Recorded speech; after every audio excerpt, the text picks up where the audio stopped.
She thinks she's better than me. Alana attended college with her best friend, Ramona. They had started together, full of excitement, dreams, and promises that this chapter of their lives would change everything. Alana took school seriously. She had goals, plans, and a future she refused to waste. Ramona, on the other hand, loved the party life. Late nights, skipped assignments, loud laughs, and careless decisions followed her everywhere. Ramona said to Alana, "Girl, you need to let loose and live a little." Alana did enjoy life, but only after her responsibilities were handled. She believed fun meant nothing if you had nothing to stand on. One night, they went to a party together.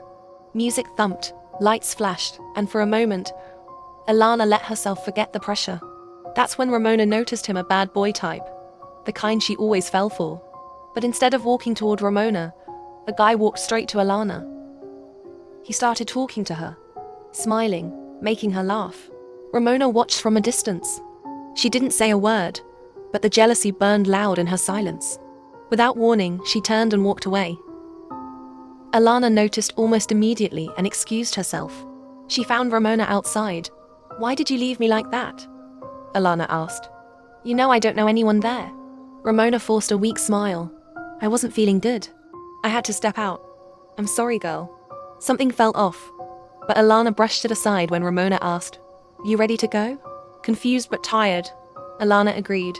The next day on campus, they sat together eating and talking when the same guy from the party walked up. He sat next to Alana like he belonged there, flirting openly. "Be my girlfriend," he said casually, like it was nothing. Alana laughed nervously. "I don't know. I can't afford distractions. And you seem like trouble." He smiled. "No, I'm cool. What do you do for work?" she asked. He hesitated, then said, "What I do is what I do." Alana shook her head. "See? That tells me you're into something you shouldn't be." He laughed it off. "I'm not. But I got to go. Can I get your number?" Alana turned to Ramona. "What do you think?" Ramona's smile didn't reach her eyes. "Girl, no. I don't trust him." He kept talking, charming, convincing, until Alana finally gave in and handed over her number. Ramona watched quietly. And in that moment, something dark took root. Because Ramona wasn't just jealous. She was planning something far worse. Her tears hid a dangerous choice. Ramona went back to her dorm that night in tears. She sat on her bed crying, looking broken, defeated. But what lived inside her wasn't sadness. It was resentment. 2 months passed. Alana and Pedro were officially dating. He took her to expensive restaurants, weekend trips, places Alana had never imagined herself in. For the first time, she felt chosen, happy, alive. She even invited Ramona along sometimes, and Ramona always went. She smiled. She laughed. But deep down, she was miserable. Every time she was alone, the truth clawed at her. She couldn't stand watching good things happen to Alana. Alana would come back to the dorm, glowing arms full of roses, bags of food Pedro had bought her. "Oh my, girl, those are beautiful," Ramona would say, forcing excitement. Alana would smile, never noticing the bitterness hiding behind her friend's eyes. One night, Alana was getting dressed when Ramona asked, "Where you going?" "Pedro's taking me out," Alana replied. Ramona paused. "You've been going out a lot lately. You haven't even been doing your assignments." Alana laughed. "I'll catch up. And wasn't you the one who told me to go out more and enjoy life?" Ramona's face changed just for a second. "I don't trust him," she said quietly. "Be careful." Alana hugged her and kissed her cheek. Disgust was on Ramona's face. "Don't wait up," Elena said. Ramona broke down crying, jealousy burning deep inside her. The next morning, Alana rushed in, getting ready for class. "I got you apple pie," Ramona said sweetly, "from your favorite bakery." Alana smiled, sat down, did her makeup, ate the pie. Ramona grabbed her bag. "I'm running late for first period." Alana thought nothing of it.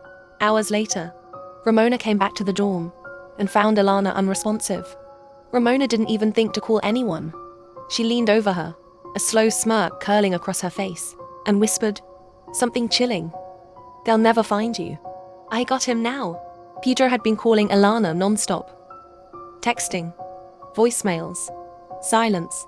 By Friday, worry took over. He went to the dorm, but no one was there. As he walked back to his car, he saw Ramona. "Hey," he said. "Have you seen Alana? I've been trying to reach her since Monday." Ramona didn't hesitate. "We got into a disagreement. She packed up and left." Pedro frowned. "Left? Aren't you two best friends? How did you just let her leave like that?" Ramona's tone changed. "We're not best friends. She's just my friend." Something felt wrong. "I'll check her parents' house," Pedro said. "She's probably there cooling off." Ramona's heart dropped. Because Alana wasn't there. She was never going to be. 3 weeks passed. Posters went up. Questions spread. Everyone was looking for Alana. Ramona went on the news, crying on camera, calling Alana her best friend. No one suspected her, and that's exactly how Ramona wanted it. 6 months later, Alana was finally found. The entire community was devastated. People on campus whispered, cried, remembered how kind she was. How could this happen? They asked. Ramona, passing by, heard and snapped. "You didn't know her." She screamed at the two girls. "You didn't know what she did when she wasn't in school." Then she walked away. The two girls were confused because they knew they were friends. At Alana's funeral, Ramona was right there sobbing loudly. "My best friend," she cried. "Why would you leave me alone?" Everyone believed her. Alana had been vibrant, beautiful, loved. As Alana was lowered into the ground, something impossible happened. Romano looked up. Across the cemetery, near a tree, stood her deceased friend, Elena. Angry, crying, just staring. Her spirit started appearing to her. After the funeral, Ramona didn't waste time. She leaned into Pedro's grief. Late-night calls, comforting hugs, whispers about how Alana would have wanted him to move on. Eventually, Pedro gave in.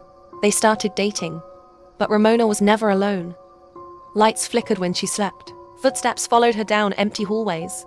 Mirrors cracked for no reason, and sometimes she heard Alana's voice. Soft, calm. "I loved you like a sister and you hurt me." Ramona tried to ignore it. Then she found out she was pregnant. Pedro cried with joy.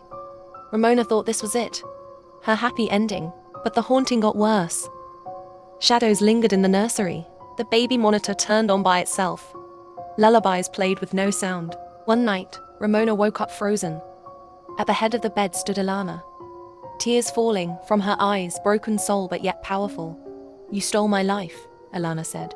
The spirit disappeared, and Ramona sat up fast, terrified. Since that night, Ramona had not seen Alana's spirit again. Now Ramona's 6 months pregnant, Ramona believed it was over. Until that same evening, Elena returned. Elena gently touched her belly, where her baby grew, then turned and walked away holding a newborn. Alana cried with revenge in her tone, whispered softly, "You're a wicked person. You'll never give birth again, as long as you live." "Now we're even." "No, not my baby," Ramona cried. Ramona was rushed to the hospital. The doctor told her he's sorry, but her baby was not moving. After the miscarriage, she spiraled into depression and was admitted to a psychiatric ward. Quiet, calm, with a truth she could no longer hide, confessing what she did. Thanks for watching.